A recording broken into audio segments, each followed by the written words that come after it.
salah satu yang paling seru nih. Oh, Lewatin sebelum pandemi sama lewatin pandemi gitu. oh ya, nah jadi kan sebelum pandemi bisa dibilang pertama kali terjun pribadi tahun 2014 ya guys ya. Tahun Mhm. 2014 waktu terjun ya bisa dibilang ya di masa-masa yang cukup aman. Mungkin memang Mhm. di masa di mana konstruksi juga mulai lagi up ya kan. Dan bisa Mhm. dikatakan kebanyakan orang dulu wah udah ngelewatin 2008 2009 baru bisa ya kan market itu seperti apa. Nah, kita dikasih pelajaran di tahun 2020 karena pandemi Mhm. ya di teman-teman lihat saham-saham blue chip Waskita, Adikarya, PTBP sehari bisa langsung ARB loh. ARB loh guys, minus Iya. 30%, minus 25%. Nah, tentu saja. Mhm. Nah, tentu saja ya guys, di bulan tersebut Pokoknya minus gak? Minus guys, minus. Tapi kalau memang Mhm. berani buat trade, kalau invest di kesempatan buat kalian averaging. Tapi kalau buat trade ya kalian harus berani buat langsung buang, ya kan? Nah akhirnya Hmm. dan tim dari Wangsam udah langsung out. Yang terjadi ya next month ya kita bisa balikin loss itu secara cepat sebenarnya, kayak gitu. Oh, oke, oke, oke, oke, oke. Wah, ngebalikin loss itu kan nggak mudah ya, bro ya. Kalau Gak mudah sih. emang dari, iya, iya, bener-bener. Kalau misalnya emang bisa sampai dibalikin itu berarti udah bukan keberuntungan lagi, itu skill sih. Salut, salut. Di bond marketnya juga lagi bagus banget ya. Pasti teman-teman angkatan 2020 Iya, udah iya, iya. ngerasain semua. Iya, iya, iya, iya, iya. Ada ya, ada yang nyangkut, ada yang bisa ngerasain reboundnya, ya pokoknya ya gitulah Nah, namanya dunia pasar modal ya, bro ya. pastilah nyangkut tuh ya bisa dibilang semua orang Mhm. pasti pernah berasa lah di market, ya kan? Iya, iya, iya, Kan, iya, iya, benar, benar, benar. ya kan? Pasti ada yang ya turun dulu, ya kan? Buat teman-teman yang baru Mhm. pemula yang ada galaunya bingung, wah turun gimana ini? Itu udah pasti, udah Mhm. biasa lah guys. Mhm. Nah, kemudian Bro Ervin, ini ngomong-ngomong tentang sektor, oh, ini ada angkatan Milea nih katanya, tradingnya angkatan Milea. Oke.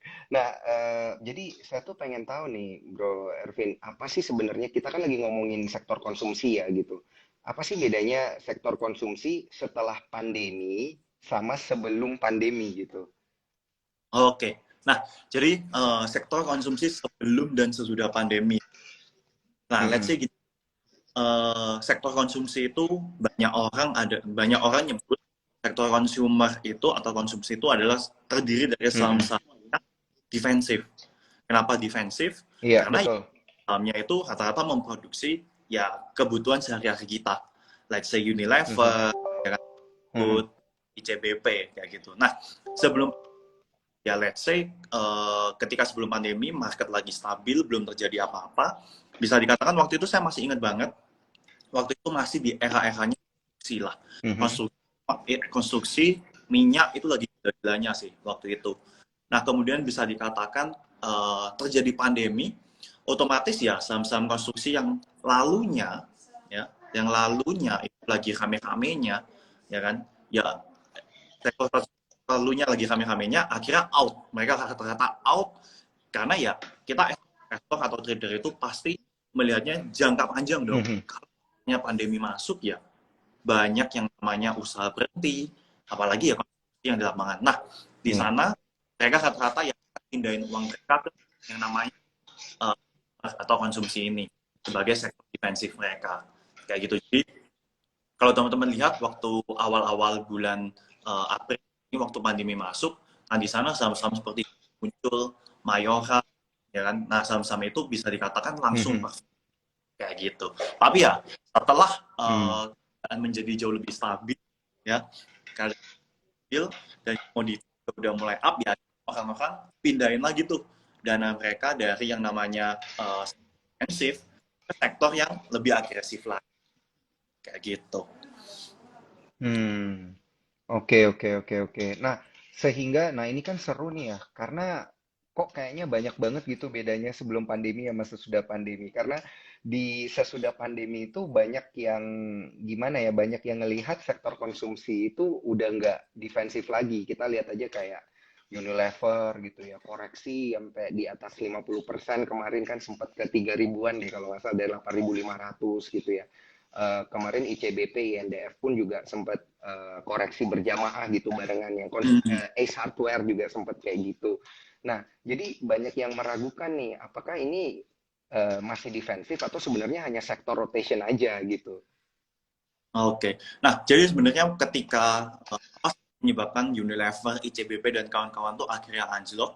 Kalau menurut dari Hwang Sam sendiri sih yang pertama, memang harga komoditas tuh lagi menarik-narik, lagi bagus banget lah guys. Kan bisa lihat harga minyak, harga nikel, harga batu bara semua lagi pada naik. Akhirnya ya banyak trader ataupun investor yang memberanikan diri untuk tarikin lagi dana dari yang sebelumnya itu di sektor konsumsi ke komoditi. Nah, yang pertama pasti ada sektor rotation, guys. Ya.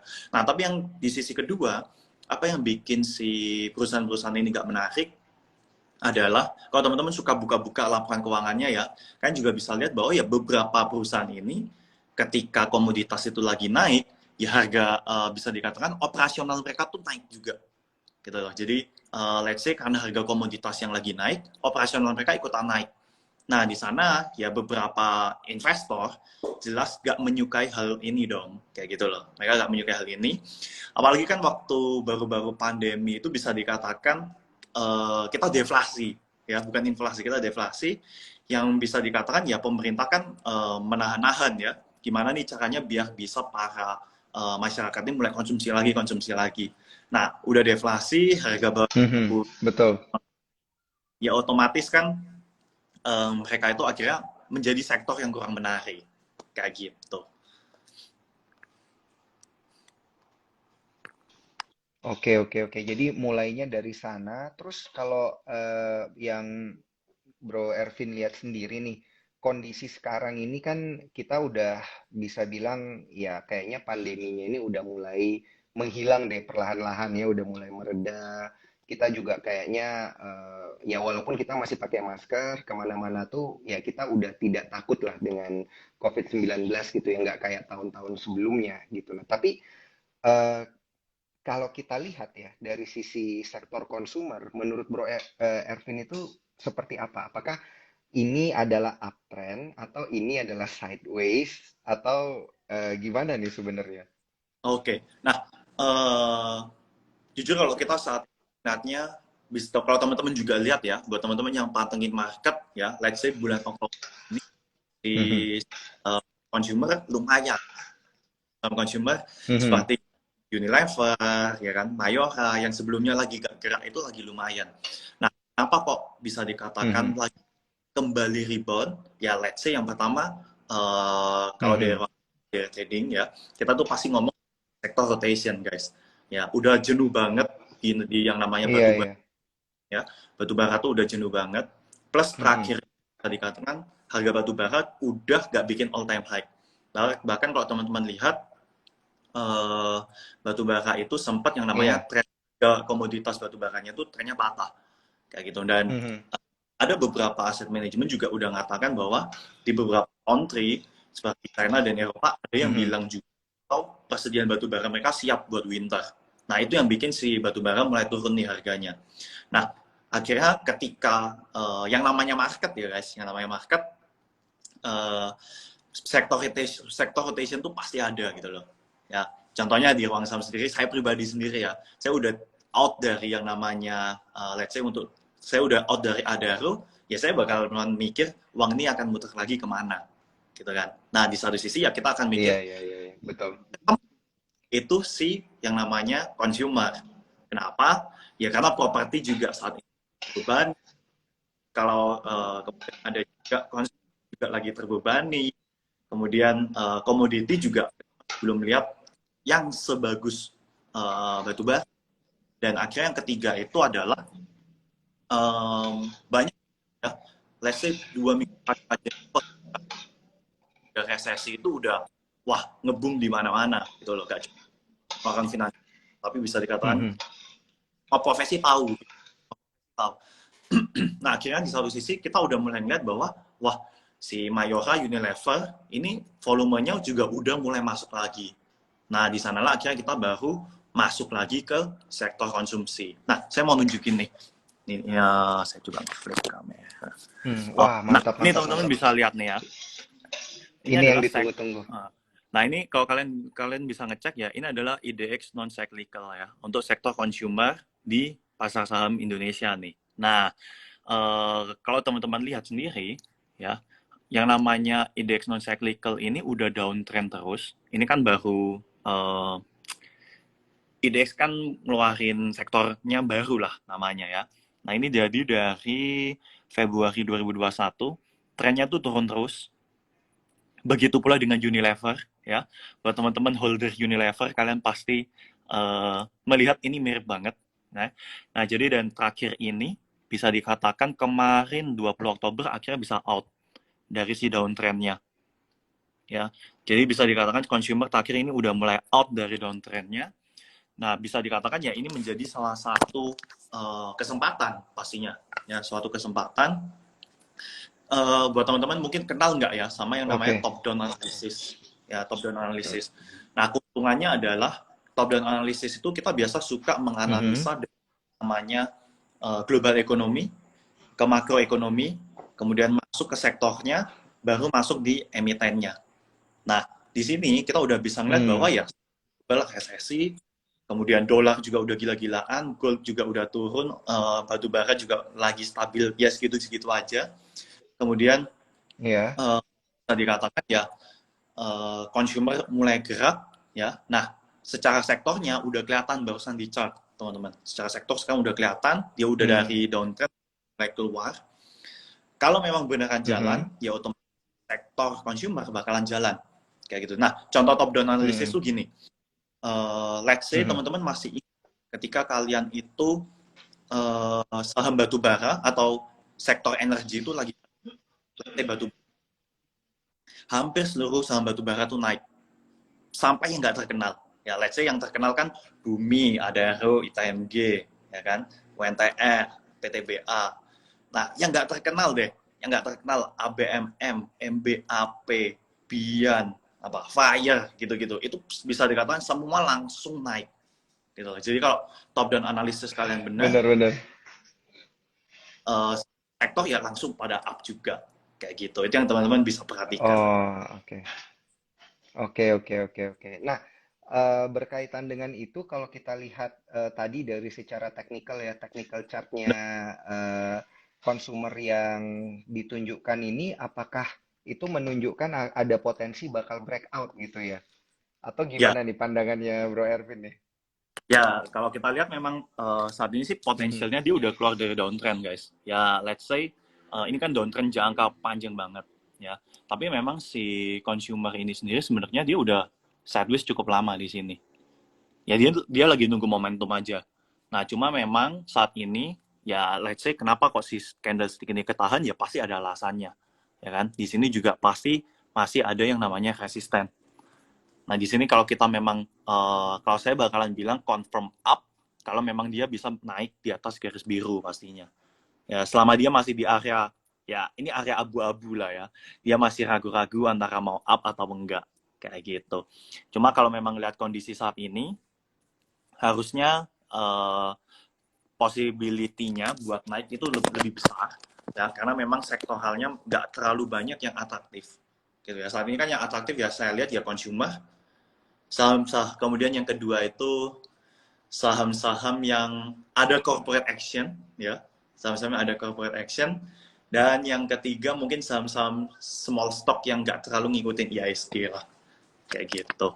Oh, oke, oke, oke, oke, oke, paham. Nah, biasanya kalau kita pengen ngikutin tren ini, apakah kan kita jarang nih ya ada yang beli indeks gitu kan. Nah, jadi Benar. kalau kita mau ngikutin, kita lebih pilih ke blue chipnya gitu ya. Lebih mending ya udah Unilever, misalnya Unilever, udah walaupun dia udah nyentuh resist ya udah karena ada potensi breakout ya udah kita nggak apa-apa beli sekarang gitu. Atau gimana nih sebenarnya?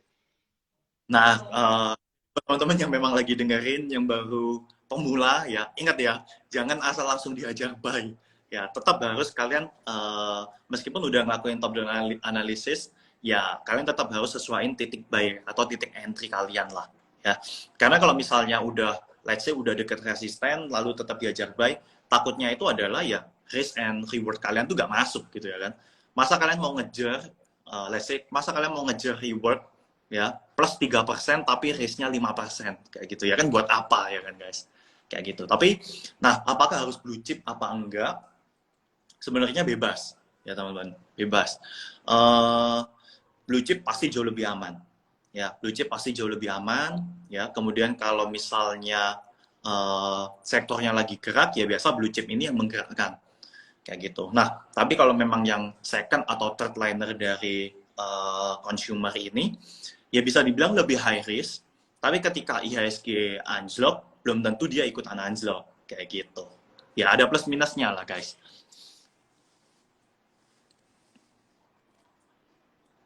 Soundnya nggak masuk Gunani. Oh iya ya, sorry sorry Nah, tadi ke mute. Nah, ini kalau kita ngelihat dari sisi big cap sama small cap dan juga dari sisi consumer sendiri kan sekarang seperti penjelasan Bro Ervin tadi ada dibagi cyclical non cyclical gitu ya. benar-benar. Yang lebih defensif yang mana sih? Sebelum kita masuk lebih dalam lagi ke per emitennya gitu. Nah, sebenarnya kan kalau teman-teman lihat di sektoral dari IHSG ya, ini kan ada yang namanya non cyclical Mhm, sama cyclical gitu ya. Bedanya tuh apa sih sebenarnya? Kalau yang non cyclical mhm, ini bisa dikatakan lebih jarang terpengaruh keadaan ekonomi lah. Ya, jadi harusnya yang lebih mhm, defensif yang non cyclical ini, gitu ya, yang lebih mhm, defensif cyclical, dan kelihatan dari emiten-emitennya itu. Non cyclical ya kalian bisa lihat seperti mhm, Unilever, ICBP, Mayora, yang memang produknya kan produk yang bisa kita konsumsi tiap hari. Nah, kalau mhm, cyclical, memang di sini kalau teman-teman lihat itu tuh lebih konsumsi. Let's say mhm. PPF, S1ware, MAPI, ya kan, Ramayana. Nah, modelnya seperti itu, kayak gitu. Cuma yang teman-teman mungkin harus perhatikan dari non cyclical itu adalah di sini ada beberapa campuran saham CPO ya, seperti LSIP, kemudian ada Ali ya. Nah, itu yang teman-teman mungkin harus pilah-pilah lagi sendiri nantinya.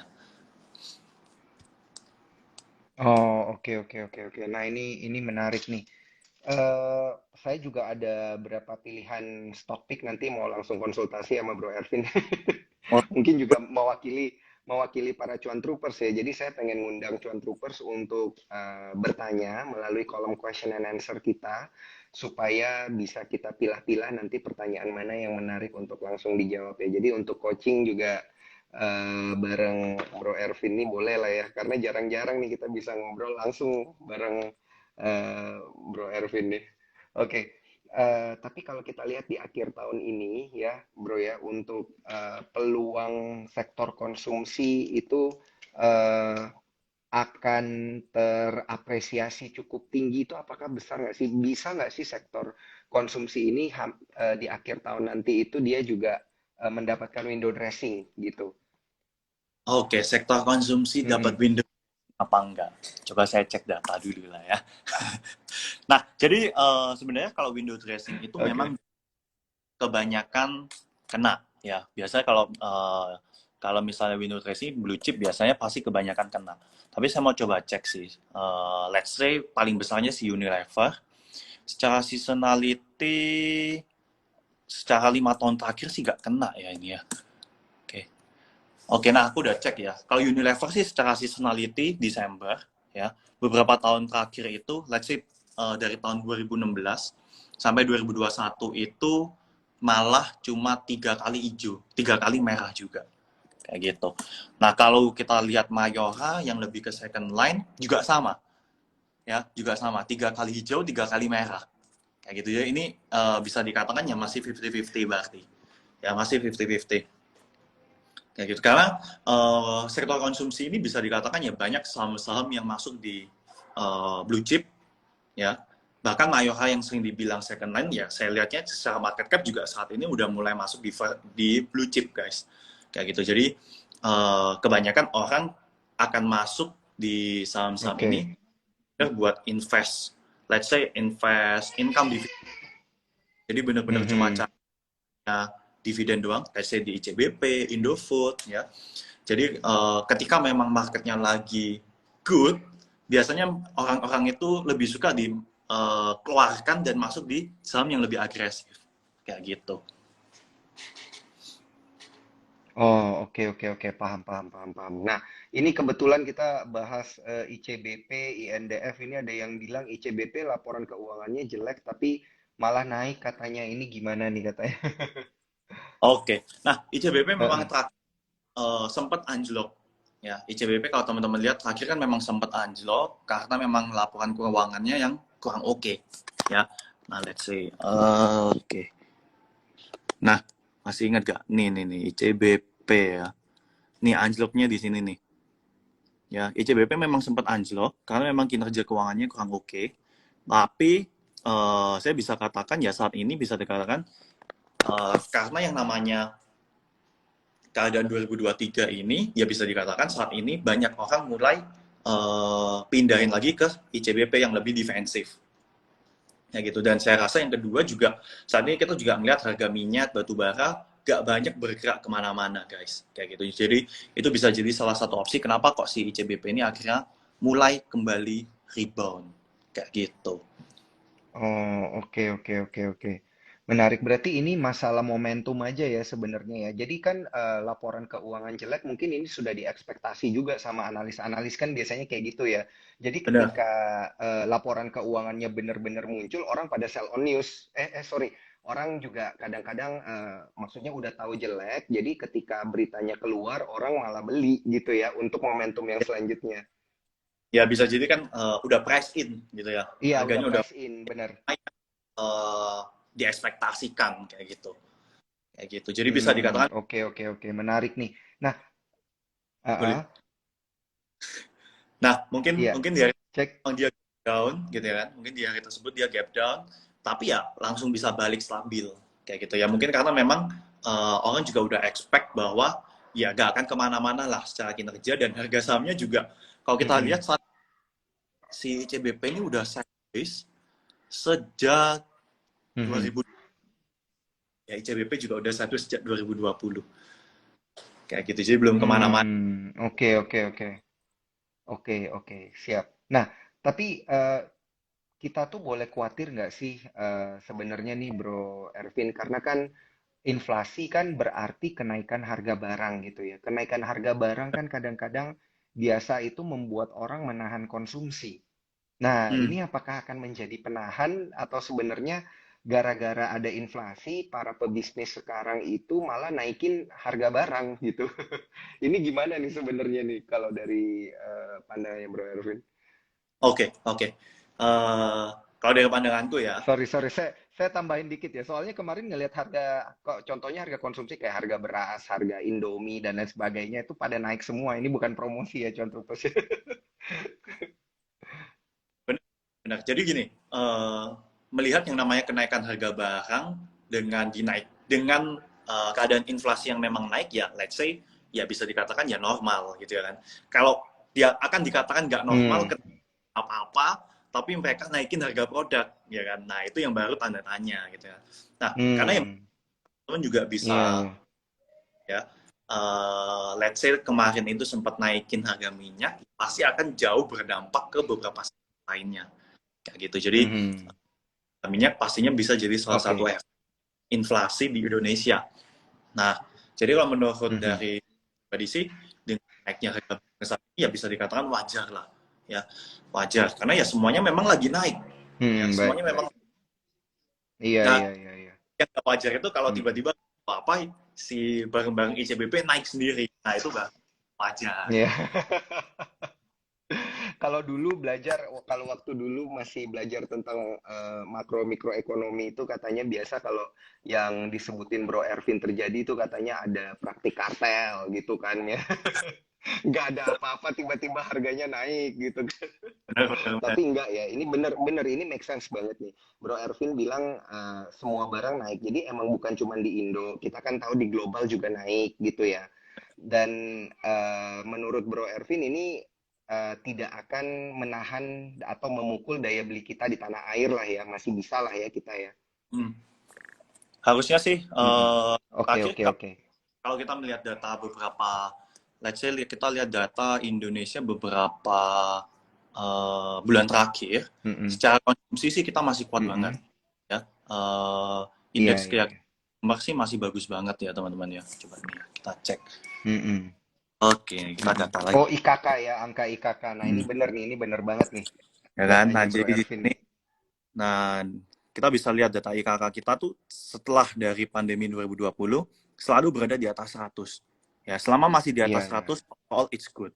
Nah, kalau kita mau Iya, iya, ngecek iya. waktu pandemi nih. Nah, ini loh waktu pandemi nih. Waktu orang-orang tuh lagi takut, Oh, iya, langsung iya, iya, IKK iya, tuh iya. anjlok. Nah, sebelum pandemi ya tetap di atas 100, ya kan? Di Iya. atas 100. Nah, bisa dibilang ya Heeh. sekarang kita udah ya agak turun dikit, tapi sebenarnya udah balik, ya, udah cukup oke. Ya cuma Iya. kita lihat ya kebijakan pemerintah ke depan gimana buat nanganin inflasi Mm-mm. ini, kayak gitu. Mm-mm. Nah, ini setuju banget nih dengan data yang ditunjukin sama Mm-mm. Bro Ervin. Jadi untuk para cuan troopers juga, kalau pengen ngelihat korelasinya, itu bisa lihat dari data IKK ya. Kalau di atas 100 tuh berarti masih optimis, di bawah 100 itu pesimis gitu ya.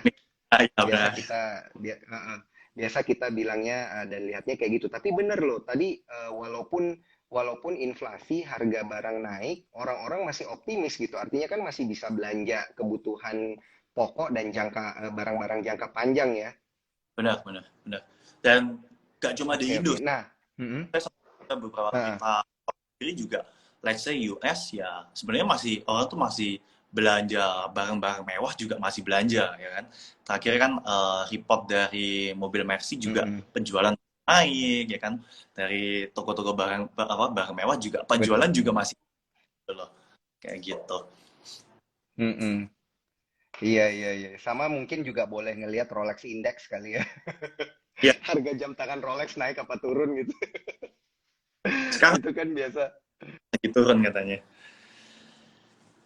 Iya, iya. Nah, ini menarik banget untuk kita bahas lebih lanjut lagi sehingga kalau di Indonesia sendiri dengan angka IKK yang seperti itu nih, Bro Ervin, apakah saham-saham yang konsumer yang berkaitan dengan barang-barang jangka panjang gitu ya, elektronik misalnya, kan ini bakal di apa ya, dikoleksi sahamnya. Contoh kita ambil satu emiten Era Jaya misalnya. Hmm. Era Jaya ini kan dia jualannya handphone produk-produk jangka panjang kan. Kita sekali beli handphone ya bisa pakai sampai 3 tahun, jangka menengah jangka panjang sampai 5 tahun misalnya kalau awet gitu. Nah ini saham-saham yang kayak gini nih apakah menarik nih untuk kita eh, koleksi gitu? Karena kalau saya lihat Era Jaya juga ini harganya udah year to date low kemarin.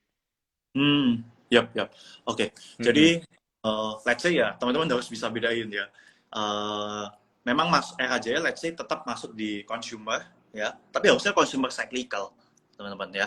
Nah, jadi apa sih yang teman-teman harus tahu bedainnya dengan RAJ dengan Unilever, let's say RAJ dengan Mayora ya.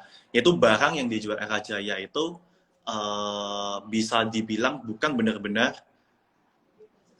benar-benar kebutuhan primer ya. Ya meskipun di era digital Iya. ini ya kayak. Cuma kan Mm-mm. eh, kalau misalnya kalian nggak ada HP ya buat beli makan ya kalian hidup gitu loh, ya kan? Masih hidup ya kan. Mm-mm. Kalau nggak bisa dibuat kerja ya nggak hidup lah ya. Kalau bisa dibuat kerja ya hidup. Nah, itu Bener juga sih. salah satu pemicu Oke. ya tetap masih terus turun ya, fasenya masih tetap downtrend terus sih saat ini. Kayak gitu. Hmm. Oke, oke, oke, oke. Nah, ini ada pertanyaan menarik nih, Bro Ervin, dari Erwin Irwanto nih langsung ku naikin aja pertanyaannya. Aisyah termasuk konsumer ya? Ya apa enggak nih? Rasanya layak untuk diperhatikan. Ya atau enggak juga nih? Apakah ini Yes. masuk ke jajaran portonya Bro Ervin nih? Oke, oke. Jadi Aisyah ya. Aisyah overall consumer Ya, nggak? Ya, Aisyah consumer, ya kan? Eh, overall, apakah layak diperhatikan saat ini? Yang teman-teman harus tahu ya, Aisyah ini salah satu yang menurut saya third liner lah. Ya, Aisyah ini salah satu third liner buat consumer. Nah, kalau kita mau ngelihat ya secara chart saat ini, ya teman-teman ya let's say kalau memang baru mau masuk Aisyah boleh apa enggak ya kan, biasa pertanyaannya kan banyaknya gitu.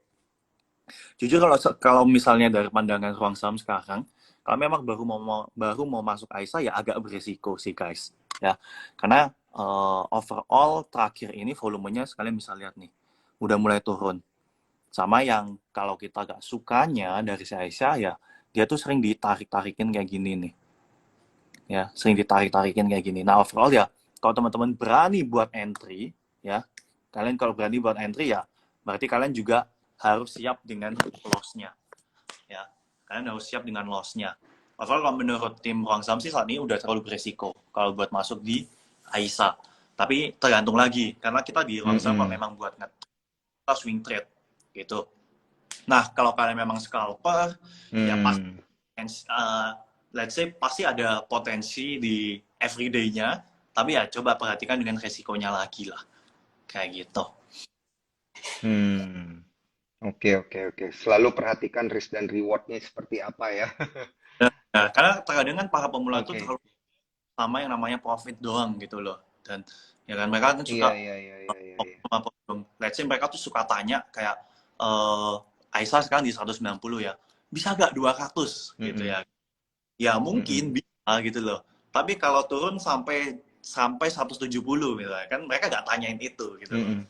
Mereka Mm-mm. langsung Iya. bisa profit 5%, 6% gitu ya. Tapi loss-nya bisa 10 sampai Mm-mm. 20%. Dan let's say nyangkut, bahkan mereka takut buat out. Kayak gitu. Oke, oke, oke, oke, oke. Nah, ini ada pertanyaan menarik nih dari Controopers kita, Sung.Rina. Ace gimana nih? Acas-acas S hardware. Karena kalau nggak Oh, salah dari kemarin-kemarin S hardware juga koreksi melulu nih bro nih. yes, yes. Jadi S1 Dari memang tahun-tahun sebelumnya nih kalau kita lihat. oke. Oke, jadi S1 memang terakhir kuartal terakhir ini ya, dia keluarin earnings atau laporan keuangan itu juga drop, guys, ya. S1 juga terakhir itu Mhm. drop. Dan ya otomatis ketika kinerjanya buruk ya otomatis ya harga saham tetap turun lagi. Ya, harga saham tetap turun lagi. Mhm. Teman-teman boleh yang namanya buka-bukain lagi ya laporan keuangannya. Ya, apakah secara gini, jadi buat teman-teman yang memang mau invest ya, kalau kalau buat kalian yang mau trade ya kalian Mhm. fokus di, nah kalau memang kalian memang mau invest ya, coba buka-bukain dulu laporan keuangannya, Mhm. jangan cuma terpaku pada Mhm. yang namanya ketika berita bilang hardware labanya turun misalnya ya kan, laba turun, nah kemudian kalian udah berpersepsi bahwa ya jelek jelek jelek ya kan. Nah mungkin saja di harga saat ini ya dengan penurunannya bisa dikatakan mungkin udah di bawah value aslinya. Nah, itu kan nggak ada yang tahu tuh. Bisa jadi. Nah, coba kalian teman-teman coba hitungin lagi ya secara fundamental gimana. Tapi memang kalau kita lihat kemungkinan besar kalau memang di kuartal ini bisa bagus, ya baru bisa rebound lah pastinya. Baru bisa rebound. Nah, kalau buat teman-teman yang trading ya prefer kita wait and see dulu lah ya. Kita liatin dulu kemana nih arahnya. Selagi Mhm. dia OTW ke Mhm. supportnya dulu ya, 490-an ada support di sana. Mhm. 490-an ya. Wow. Ini Nah, masih ada potensi turun dari 520 nih berarti nih. ya, harusnya sih Menarik. 500 Ini menarik. Ah, watt ya. ah, ah. Karena kalau kita lihat level-level sekarang aja kan ini adalah level-level terendah 5 tahun belakangan ya untuk S Benar-benar. hardware. Buat emiten kelas Ah, ah. S1. Oke. Iya, iya, iya, benar-benar. Jadi banyak yang nanya juga kalau kita ngelihat saham-saham yang lagi downtrend kayak gini kayak tadi Era Jaya, S Hardware, ini kalau kita asal entry aja itu ibarat nangkep pisau jatuh, iya nggak sih ini bro? Yes, yes. Ya, ibaratnya buat teman-teman Iya, yang iya. memang ya ibarat ketika kalian nangkep suatu saham yang Mhm. lagi B atau yang memang lagi trennya tuh merah terus ya bisa dibaratin ya kalian nangkep pisau jatuh. Kapan sih waktu entry terbaik itu ya sebenarnya susah lah guys ya. Titik entry terbaik itu bisa dikatakan ya hampir nggak ada. Tapi ya kalau kalian memang mau play safe, tungguin sampai benar-benar si S1 ini sideways dulu. Let's say ada candle hijau, kemudian Iya, dia bisa iya. report tertentu, ya. Nah, itu baru kalian Mm-mm. masuk gitu. Oke. Nah, ini ada pertanyaan lanjutan dari cuan trupers kita. Ini menarik loh pertanyaannya, bro.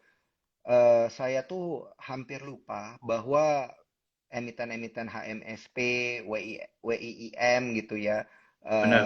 kemudian kayak GGRM ini juga bagian dari emiten-emiten consumer gitu. Nah, Benar. kalau kita lihat emiten-emiten rokok itu masih menarik nggak sih ini? Oke. Nah, HMSP consumer gak? Consumer lah guys. Ya, kalian kan pasti tetap Mhm. konsumsi. Ya, cuma memang Iya.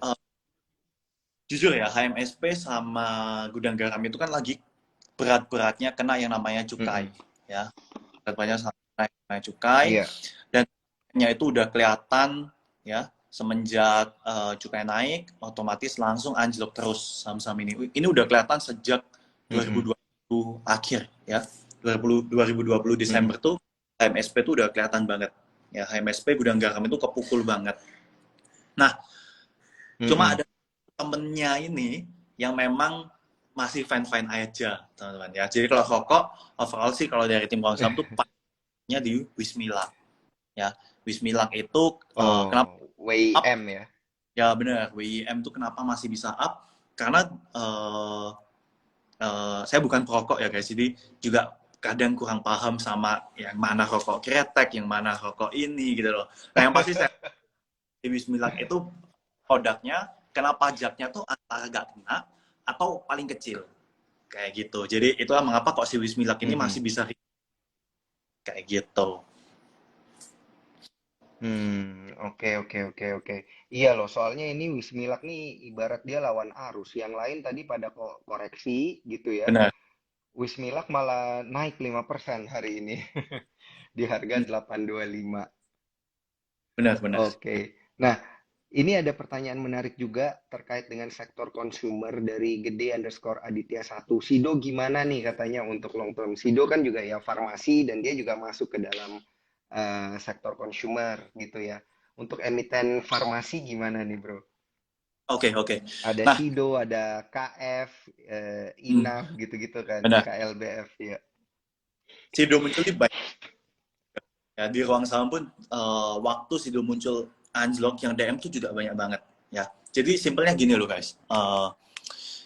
Dan ada salah satu pertanyaan yang di DM itu menanyakan gini. Kok Sido muncul itu sebenarnya nilai wajarnya di berapa sih? Ya, atau fair value-nya itu sebenarnya di berapa sih? Ada yang bertanya. Nah, jadi buat teman-teman ya, kenapa kok Sido muncul ini bisa beneran anjlok hanya karena kinerja keuangannya jelek gitu ya. Nah, jadi sebenarnya gini, kalau teman-teman perhatikan sejak let's say sejak 2017, 2018 Sido muncul itu udah dikategorikan sebagai growth investing ya, saham growth investing. Nah, saham growth investing itu artinya adalah saham ini dinilai mahal secara value karena kinerjanya bagus gitu loh. Jadi kalau memang kinerjanya masih naik, ya harga sahamnya naik. Kinerjanya naik, harga sahamnya naik. Kinerjanya naik, harga sahamnya naik. Nah, di bulan Juni kemarin, akhirnya kinerjanya tuh drop. Ya. Nah, harga dengan nilai, let's say, udah dinilai value-nya mahal, harganya lagi mahal. Nah, ketika memang kinerjanya anjlok, ya wajar dong, sisi itu muncul nih, akhirnya langsung harganya ambles dalam. Kayak gitu. Jadi, let's say saat ini ya Sido muncul cuma bisa rebound kalau memang dia bisa memperbaiki kinerjanya. Ya, kalau memang dia bisa memperbaiki kinerjanya ya dia bisa rebound. Tapi overall ini udah mulai kelihatan dia udah mulai bisa ketahan ya di range 600 sampai 700 udah mulai ketahan kok. Kayak gitu. Oh, oke, oke, oke, oke. Menarik, iya, karena apa namanya banyak yang beranggapan kan kayak Sido ini kan ini masih bisa bertumbuh nih dan lain sebagainya Benar, gitu. Tapi pas dibeli kok sahamnya turun gitu. benar. Pada bingung semua. Iya, iya. Oke. Nah, kita beralih nih ke pertanyaan berikutnya terkait dengan farmasi sendiri di akhir tahun dan nanti view-nya Bro Ervin sendiri di tahun selanjutnya gimana nih? Karena kan pandeminya makin lama makin mereda gitu ya. Meredai. Apakah masih menarik nih kita menarik untuk melirik emiten-emiten yang berkaitan dengan farmasi ini? Oke, nah jadi farmasi bisa dikatakan ketika pandemi udah mulai mereda, kalian juga bisa lihat ya KAEF, INAF, harga sahamnya juga mulai mereda ya guys ya. Nah jadi overall ya kita farmasi ya bisa dibilang saham musiman juga, ya saham musiman juga. Kecuali memang perusahaannya ada ekspansi, ya, memang perusahaannya cetak labanya juga bagus, Mm-mm. perusahaan-perusahaan tersebut yang bisa bertahan, ya. Let's say salah satu yang saya rasa Oke, lagi oke, oke. cukup oke itu ya si Kalbe, ya Kalbe Pharma, ya. Let's say waktu Iya. pandemi kemarin dia Mm-mm. ya sideways aja, tapi ketika saat ini mulai mereda, si Kalbe malah harga sahamnya terus mulai naik kayak gitu. Jadi Iya, rumah betul. saham-saham kesehatan ya ada momentumnya lah, ada momentum tertentu. Bisa dikatakan Mm. ketika memang lagi up, kalian jangan berharap itu bisa up lama banget ya, tapi bisa jadi ya dia up sebentar kemudian balik sideways lagi ya. Kalau memang kalian mau dapetin jackpot Hmm. di saham farmasi ya kalian tetap harus ngecek secara kinerja dan fundamentalnya sih kayak gitu. Oke, oke, oke, oke. Nah, kemudian kalau kita ngomongin tentang konsumsi ini kan nggak jauh-jauh dari retail juga kan ya bro ya. Emiten-emiten Benar. yang berkaitan dengan retail itu yang kayak Mitra Adi Perkasa gitu misalnya. Hmm. Atau mungkin kayak Ramayana tadi sempat disinggung, ada Ralph juga Nah, gitu. Nah, emiten-emiten yang kayak gini nih gimana nih bro nah ini peluangnya? let's say overall jujur kalau saat ini sih jauh lebih prefer di yang seperti Unilever, Mayora gitu ya kan. Karena kita juga ngeliat Iya. kalau Mm-mm. kemudian PF saya rasa juga masih belum banyak gerak kemana-mana. Ya meskipun saat ini indeks keyakinan konsumen Mm-mm. lagi kuat ya masih kuat, tapi kita juga masih nggak tahu ke depannya apakah mereka bakalan spending, mereka beli baju dan lain-lain ke depannya kayak gitu. Mm-mm. Cuma kalau memang ya di market gak ada orang yang pasti tahu lah ya sama apa yang bakal naik besok dan kedepannya gimana.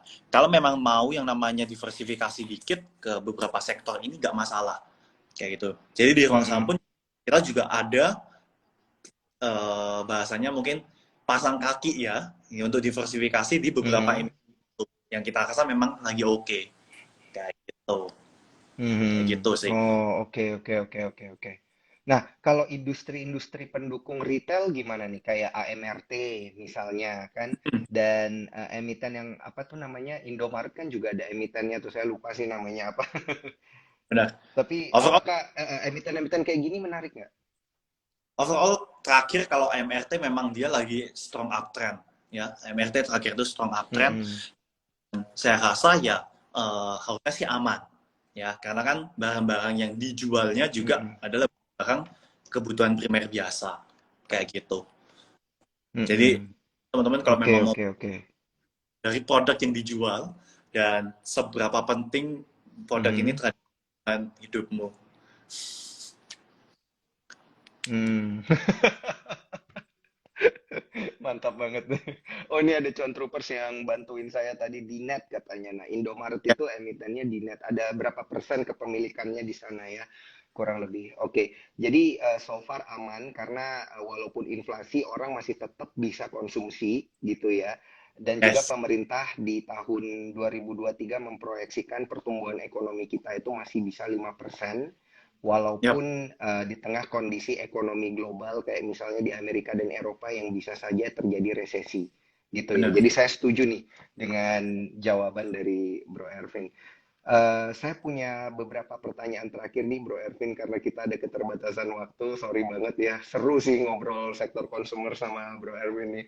Dan pertanyaan saya adalah untuk sektor consumer sendiri, stock picknya Bro Ervin ini sebenarnya lebih overweight-nya kemana gitu?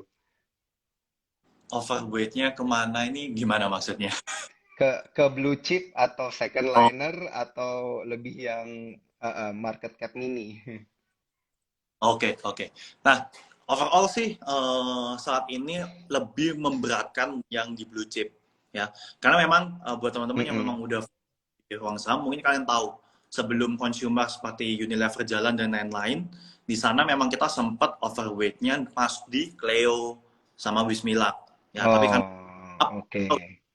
rotation, bukan sektor rotation ya, kita udah mulai tarikin. Dan terakhir yang memang kita lihat, let's say salah satunya Unilever. Mhm.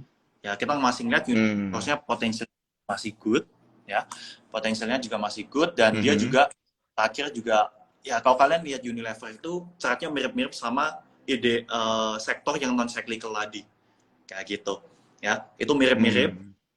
Dan saya lihat memang Unilever saat Mhm. ini sempat naik ya guys, sempat naik.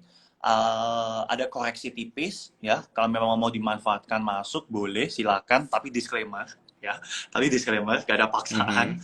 Mhm. Kalian ya jangan diikut, Oke. gitu aja. Nah, kemudian yang kedua kalau second line ya ada Mayora, salah satu yang cukup oke ya. Dan kenapa kok kalian Mhm. nggak Mayora ini sendiri? Karena kalian kalian tahu ya saat ini tuh USD lagi kuat ya. US dollar tuh lagi kuat banget. Mhm. Pasti kalian sering lihat iklan Kopiko di drama Korea kan? Nah, Mayora ini salah Hmm. satu emblem-nya, penjualan ekspornya juga bagus. Jadi dia bisa diuntung sama yang namanya USD Oh, kayak gitu. Ya oke mungkin oke oke oke oke. oke lah gitu. Unilever dan Mayora ya berarti ini Ya. overweightnya Mm-mm. untuk stock picknya Bro Ervin ini menarik banget loh ya. Saya juga jadi ingat itu berapa waktu lalu iklan Kopiko kok banyak muncul nih di drakor-drakor nih. Ternyata mereka juga udah ekspor gitu ya. Benar kayak Iya gitu. iya iya bangga juga lah kita ini sebagai orang Indo. Ya pesan Produknya ya. iya iya iya. Oke oke oke. Nggak berasa nih Bro Ervin dari awal tadi kita ngobrol mulai dari proyeksi sampai ke stock pick udah kita bahas semua. Untuk teman-teman yang butuh konsultasi dan pengen bertanya lebih banyak lagi nanti boleh tanya Bro Ervin di @ruang saham ya bisa ya Bro ya. Oke siap. Bisa langsung Ah, DM aja. ah.